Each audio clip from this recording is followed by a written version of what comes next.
Davies, their That's big huge. power forward center for that one. Got all Missed pulled at meter. BYU. Yep. Honor He got code. pulled. I mean, come on. But Go ahead. I think Davies deserved it. He came in there. He signed the code of conduct. He knew that if he broke the rules, he's going to have to pay the consequences. And I mean, it was a lovely gesture to have him cutting on the nets and all that stuff. But It really was. I Yeah. actually thought that was yeah, I mean, he's part of the team. yeah, He really is. I mean, it wasn't a huge deal to me, but Yeah. if you're going to a private school, you gotta. Yep. I liked how the know fans what got you're in it doing. though. They did during that that conference, the Mountain West Conference Championship game. They were yelling Davies, Davies Yeah. while he's Yeah. sitting at the end. And their athletic director, Tom Holmey, he said he's a part of the team. He's a valuable member of the team, so he'll be around the team. Yeah. So I mean, I understand why he's there. But at the same time, I can see why they could seem kind of coming off hypocritically for Yep. saying that, well, why is he a part of the team if he Yep. is on the suspension? You can watch, but you can't play. But Yeah, yeah, it's exactly. kind of one of those things, and it's been interesting that some of the professional stars have kind of came out to shine and talked Yep. about BYU. Yeah. A couple of guys that weren't too pleased was Tebow. and Amari Amari Stoudemire. Stoudemire. Yep. But I liked how a couple of guys were kind of Yep. kind of Back 'em up. supporting the honor code as well was with Ty Detmer. So Yeah. The thing that's going to affect BYU is that Davies was their second leading scorer behind Jimmer, so you're losing a big a leading competing- rebounder. And, yep, and He just was a moral leading support. rebounder. I mean, he's going to be one player that they're going to miss. But we'll see what Jimmer can do by himself when it comes. I to feel like he's a good athlete, and I Yeah. feel like BYU is going to make quite a run in this. I think and they're- even without Davies, I think without Davies and the fans behind them, they'll give that little competitive edge, saying maybe some of those guys. I know Charles Abdu, one of the teammates, he's a junior. He's averaging just 6.6 points for the Cougars, but he's been a close friend of Davies, Yep. and I think he's been kind of helped Wild and get them going in the Yeah. locker room, which has really kind of pushed them forward, and hopefully BYU will make a good run. I like BYU as a school, as an athletic program. Yep. I like him to go to the Elite Eight this year for sure. Yeah. I could definitely see that At least. happening. I think they're going to be That's like just, you know. Davidson the last couple of years ago when they had Curry and he was going wild. I think Jimmer's going to, show the whole world, type of player. what he's made of and improve his NBA draft stock and bring BYU to that national championship. I'm excited to see what is coming in a couple of weeks, especially with the Davies and Jimmer not having the greatest last game. But I mean, they did just win the Mountain West, and hopefully big things will happen for them in the future. All right, great. That's BYU for you. Contender possibly for the #1 seed that we're thinking about, but there's at least 3 other teams that deserve it. You guys, what are you thinking? I'm thinking my first #1 seed is Duke. They've got senior leadership with Nolan Smith and the big ugly himself, Kyle Singler. And then my second team would be Kansas. They've got the highest field goal percentage in the country at 52%, and they're just a deep team. Their bench is really deep. Thirdly, I have The Ohio State University with Jared Sullinger and John Diebler, better known as Threebler, who is just on fire right now. And then for my fourth team, I have Notre Dame making a run, winning out of the Big East tournament, and being a #1 seed. What do you think? Oh, I'm going to have to disagree with you there. I think UNC is going to outtake Duke and going to win the ACC tournament, and I think that they are going to pull off that #1 seed. I really do. I mean, Duke has been not shooting very well at all. Singler in the last 2 games against Duke has been 1 for 18, I believe, behind the 3-point line. So I mean, UNC is hot. UNC is hot, and I they're think rolling. they're gonna pull it. I agree with you in the Kansas. They've been shooting great. Marcus Morris scoring 17.3 points per game with 7 rebounds a game, which is great. Again, I'm gonna agree with you. Ohio State. They're John Threebler, he's a fantastic 3-point shooter. And then finally, I'm going to take Texas. I mean, they're ranked 5th in rebounds, rebounding over 40 rebounds a game. And they have size, and I think they have a chance to make a run. Yeah. I mean, I'm agreeing with most of you guys. I got Notre Dame at a #1 seed. I mean, you look at them, they beat UConn, who's obviously struggling right now, but I think they're going to go far in the tournament. They're an experienced basketball team. I think they're going to make it. They beat Wisconsin, they beat Pittsburgh, Villanova, St. John's, Nova, Louisville. Also, I got a #1 seed, Pittsburgh, then in it. And I got Ohio State I think, will be with Sullinger and Diebler. I think they're going to go off and have a run at it. And then Kansas, just all-around experience, They got very good talent, and Josh Shelby and the Marquise Morse brothers. I mean, they look to be very well. I don't know. I'm not sure if I agree on Texas, so I feel like they're going to go to maybe a Sweet 16, Elite 8 maybe. I think they're going to be kicked out. I feel like they're too young, and they're going to rely on that freshman Hamilton. Is that who it was? Yeah. I think, I don't know. We'll see. We'll see what happens, guys. Well, that's your top 4 teams, but how about the bottom 4? We're already starting to get a few automatic qualifiers in from a lot of the Mid-America conferences, but who's going to get in? Who are your last ins? Kinnear. What I'm thinking is BC. I mean, Boston College, they're a good team. They're always a solid basketball program. They finished up beating Wake, and Wake is having a horrible season, but, I mean, it's still a solid win. Another team that I think isn't getting a lot of talk, but I think Colorado is going to just sneak in. And I think that they could be one of those teams to make one of those short kind of runs. We'll see what happens. Another one that I had was Michigan State. They need to make a big impact in this Big Ten tournament. They really do. They need to beat Wisconsin, who is on a tear in my mind, even though they lost to Ohio State by a big deficit. But, I mean, I think Michigan State does have a chance. And my last team is Virginia Tech. I mean, they're 19-10, but they're great competitors. They're 5th in the ACC right now, but the ACC is a great basketball conference. They've only beat Duke, though. They beat Duke at the beginning of the season. I don't see Virginia Tech at all. I mean, it's one of those where I kind of just I feel like Virginia Tech is going to do something. They're surprising sometimes, and I feel like they have beat Duke, and that's the surprising.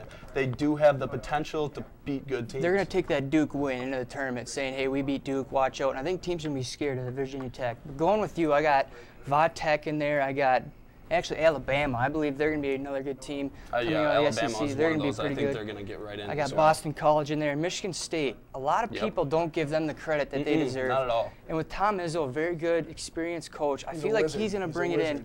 He really Michigan State does very well in the tournaments. I mean, that one year, people didn't even pick them to go to the national championship against North Carolina, and look at, they already made it. Yeah, don't even thought they would make it to the Final Four. I mean, come on.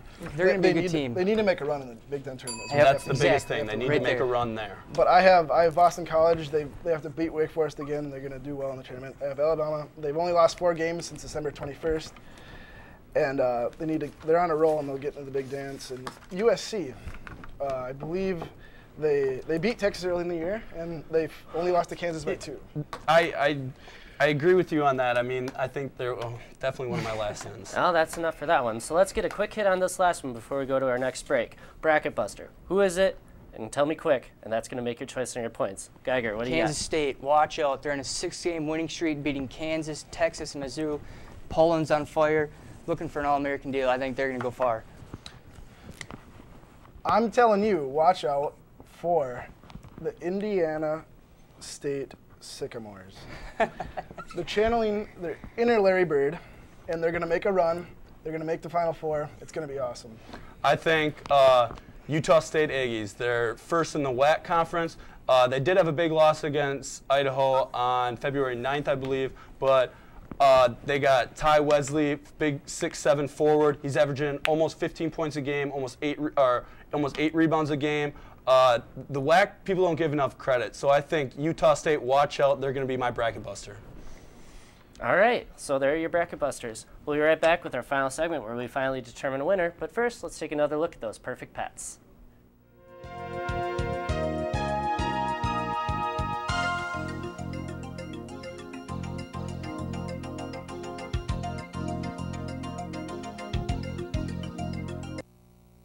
This is Digger. He is a Labrador Rottweiler, a male of 1 year old.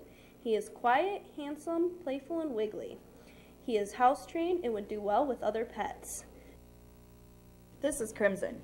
She is a black and white domestic short-hair female who is 1 year old. She is very sweet and friendly and needs lots of attention and petting. She has a quiet personality but would do great in almost every household. This is Riker. He is a domestic short-hair cat who is 2 years old. He's very handsome and loves to get a lot of attention and petting. He has a cute little meow and needs a home with a window that can curl up in front and watch the birds outside. To find out more about adoption for these pets or others, contact the Cooley Region Humane Society at 781-4014. And welcome back to Sports Team. We're going to play a game we call Strikeout, where we're going to get 2 chances before you're out. Points mean your batting order. So we're going to go Panier, Geiger, and Gallagher. So starting off, the MLB rules. Umps and Players Association have been talking. So, Panier. The MLB just had that meeting this past Sunday, the 6th, and they didn't really say what was going in too much. I think a big amount of the talk was about umps making serious calls in replay. I really don't like that last year that perfect game was called back with Jim Joyce's call, but I think that had a big thing to do with it. Yeah, but who really likes that? Gallagher. I don't think it was about replay at all. I honestly think replay is not really a concern for Major League Baseball. Human error is the best part of the game. The areas are about, or the meeting was about areas of mutual concern. And I think they were talking about egotistical umpires getting in people's faces, yelling at people. Geiger, what do you like or what don't you like? Well, I'm not sure about this whole topic, but I think the players, you know, they never know why they're getting fined or when they're fined for what they're doing and their actions they're taking. So they're confused on this whole topic, and they want more in-depth perception of what's going on. Strike to Panier for the first round. We'll see how this keeps going, though. Second, Badgers at home. Badgers cannot find any success winning anywhere but home, it seems like. That's why they always seem to struggle in the tournament. Panier, start off. You know, the Badgers, you got to give them props. They've been playing hard. They beat Ohio State last time when they were ranked number 1. Ohio State went on a tear, 14 for 15 3-point line. Threebler, he led up to his name. You can't really doubt the guy. But what I did think was interesting, I think it really fueled the audience, was that after the game, Bo Ryan, after the first time they played, said, "We won the game, deal with it." And Ohio State officials ended up making towels and handed out 1,400 scarlet towels that read, "Deal with it." So I really think that had a big impact on the game, and I think that Ohio State just shot lights out. That's Ohio State. Go. Ohio State set 2 NCAA records, making their first 14 of 15 and draining 14 straight threes. John, the Threebler, was the only one who missed a three-pointer the whole game. They were just unconscious, and the three-ball crippled the Badgers. Geiger? Yeah, I mean, the Badgers, I don't know if they're going to be able to win away. It's hard to predict what they can do. I mean, they're hot or cold. Sorry, Geiger. Time goes against you on that one. I wish you could have got more. Dwight Howard picked up another technical foul, got suspended for a game. Thoughts on that one? Let's start with you this time, Geiger. Well, I think I am concerned, and the Magic should be. Without them, they're losing 23 points per game and 14 boards. Their backups, they got Ryan Anderson and Brandon Bass. I don't know, they're not Dwight Howard material. So, you know, Orlando did suffer. They lost to Portland that game too. He's an MVP candidate, is what he is. And he's going to, if he gets suspended in these games, he's averaging 1 technical every 4 games. And if he gets suspended that often, that's 2 more times this year. He's a huge hothead. I put him in the company of Kevin Garnett and Ron Artest. Ron Artest, I like to go in the stands and beat people up guy. I just totally disagree with you in that fact. He is not a hothead. He was fouled 593 times, and none of them were called intentional fouls. He has calm shoulders, and why wouldn't you get upset when guys are all over? When guys are all over, you really can't.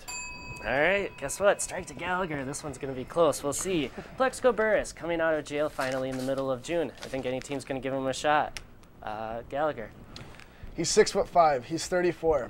I don't care. He catches touchdowns. There's very few cornerbacks in the NFL over 6'2". Bottom line, he's worth signing. And I totally agree with you there. And another thing I just want to say is his agent, one of the best in the business, Drew Rosenhaus, says that Plaxico Burress will be on a team in 2011, and still being behind bars, he's had interest from the Giants, the Rams, and the Eagles. I believe that he will be on a team, and former teammate Brandon Jacobs said he's in good spirit and ready to play football. I think Burress can be actually a key player for whoever team he goes on. He's big, he's fast, he's athletic, can catch the ball. He's going to be like a Michael Vick guy. Michael Vick led the Eagles to the playoffs very well. I think Plaxico is going to give leadership, going to give experience to a young team that needs him. And that's it for Strikeout because we're out of time. And strictly based on the Tim Tebow jersey, we're giving the victory to Cole Geiger today. So take your FaceTime and tell the world what you want to say. All righty. Well, my rant is how NFL needs to cut down the rookie salaries. It is ridiculous to have players and the rookies, the rookies get paid more than Peyton Manning, Tom Brady, like I mentioned earlier. They need to be cut, just like the Oakland Raiders signed Jamarcus Russell. They signed him to a huge $50 million deal. They got to get rid of him. They lost him. They lost a ton of money. That's my rant for today. All right, well, that's the rant for today, and that's going to do it for Sports Scene 2.0. Thanks for joining us, and a special thanks to my panel of experts, Cole Geiger, Cole Gallagher, and Adam Panier. I'm James Bushman. Thanks for joining us. Stay tuned. Thursday, the news is coming at you at 4:30 right here.